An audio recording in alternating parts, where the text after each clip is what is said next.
Hello friends, आज की video में हम डिस्कस करेंगे बैलेंस शीट के बारे में। फ्रेंड्स, बैलेंस शीट किसी भी कंपनी की रीड करनी हो तो कैसे उसको रीड करते हैं, कौन कौन सी ऐसी टर्म्स हैं जिसके बारे में हमें नॉलेज होनी चाहिए।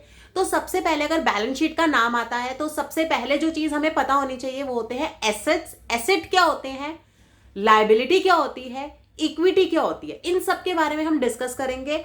और बैलेंस शीट को फाइंड आउट करने के लिए उसका क्या फॉर्मूला है, क्या है ये सब चीजें, कैसे इसको स्टडी किया जाता है और हर टर्म का जो भी बैलेंस शीट में आती है उनका क्या मीनिंग है, आज हम उसके बारे में डिटेल में बात करेंगे। तो फ्रेंड्स, अगर हम बैलेंस शीट के बारे में बात करें तो सबसे पहले आता है एसेट्स।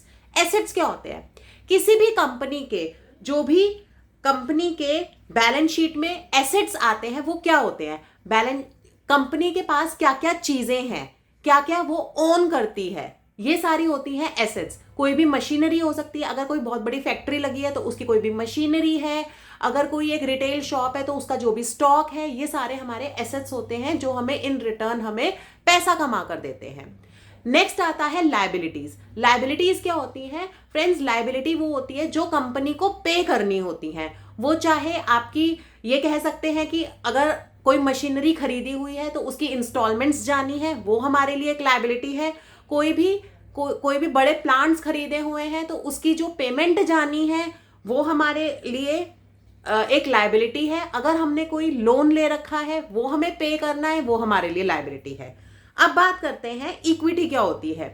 हर कंपनी की इक्विटी, हर कंपनी के पास शेयर होल्डर्स होते हैं, तो जो भी एसेट्स माइनस लायबिलिटीज जो भी बचता है वो हमारे कंपनी के जो शेयर होल्डर्स होते हैं उनके लिए होता है, उनको उसमें से देना होता है, तो वो हमारी क्या होती है? इक्विटी होती है।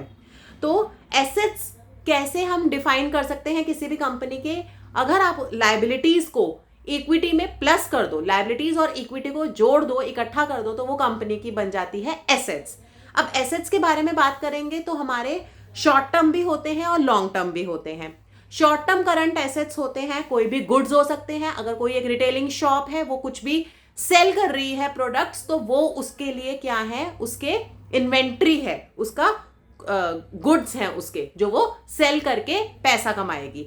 जो भी हम शॉर्ट टर्म में उनको अपनी इन्वेंट्री को, अपने स्टॉक को कन्वर्ट करके पैसा कमा सकते हैं, वो हमारे होते हैं करंट एसेट्स। बात करें नॉन करंट एसेट्स की या फिर लॉन्ग टर्म एसेट्स की, तो लॉन्ग टर्म एसेट्स वो होते हैं जो हमारे पास होते हैं लेकिन हम उसको फ्रीक्वेंटली सेल करके पैसा नहीं कमा सकते, लेकिन वो हमारी कंपनी को डायरेक्टली और इनडायरेक्टली पैसा कमा कर दे रहे हैं। For example, large fix assets होते हैं, आपकी कोई प्लांट है, कोई मशीनरी है, कोई प्लॉट है, कोई प्रॉपर्टी है। ये हम फ्रीक्वेंटली जो है वो सेल नहीं करते, लेकिन यस वो हमारे पास पड़े होते हैं, हम उन्हें कभी भी बेचकर हम उसमें से पैसा जो है वो कमा सकते हैं। तो ये होती है कंपनी की एसेट्स। बात करें अगर लायबिलिटीज की, तो लायबिलिटीज की जैसे मैंने आपको बताया, जो भी कंपनी को पे करना पड़ता है लॉन्ग टर्म में या शॉर्ट टर्म में, कोई भी अकाउंट्स पेएबल है, अपने सप्लायर को पेमेंट करनी है, कोई भी मशीनरी ले रखी है उसका हमें लोन अमाउंट ईएमआईज पे करनी है, तो वो हमारी हो गई लायबिलिटीज। ऐसे ही जैसे कि एसेट्स शॉर्ट टर्म और लॉन्ग टर्म होते हैं, ऐसे ही हमारी लायबिलिटीज भी शॉर्ट टर्म और लॉन्ग टर्म होती हैं। शॉर्ट टर्म को हम करंट लायबिलिटीज कहते हैं और लॉन्ग टर्म को हम नॉन करंट लायबिलिटीज कहते हैं।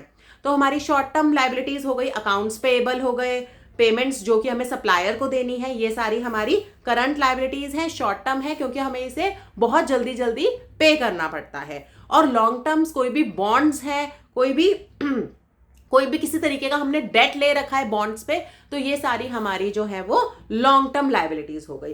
तो एसेट्स जो है, अगेन रिपीट कर रही हूं, एसेट्स जो है वो लायबिलिटी और इक्विटी को मिलाकर हमारे बनते हैं एसेट्स। अब इक्विटी की बात करें तो इक्विटी होती है net worth of a company. Company की क्या वर्थ है? इक्विटी का जो फॉर्मूला है वो बन जाता है एसेट्स माइनस लायबिलिटीज। फ्रेंड्स, ध्यान रखें, हमारे जो इक्विटी है वो नेगेटिव भी हो सकती है। अगर हमारी लायबिलिटीज कंपनी की ज्यादा है तो हमारी इक्विटी नेगेटिव भी हो सकती है। हमारी इक्विटी में आ जाता है शेयर कैपिटल, जो भी हमने पैसा उठाया है अपने शेयर्स को इशू करके, वो सारी तरीके की रिटेन्ड अर्निंग्स और बहुत टाइम से जो हमारा प्रॉफिट है वो इकट्ठा होता जा रहा है, ये सब मिला के हमारी बनती है इक्विटी। फ्रेंड्स, बैलेंस शीट अगर पढ़नी हो तो मोस्ट इंपॉर्टेंट जो आपको टर्म्स पता होनी चाहिए वो है एसेट्स, लायबिलिटीज, इक्विटी। ये सारी टर्म्स हमने बहुत डिटेल में इस वीडियो में डिस्कस करी हैं। Thank you friends.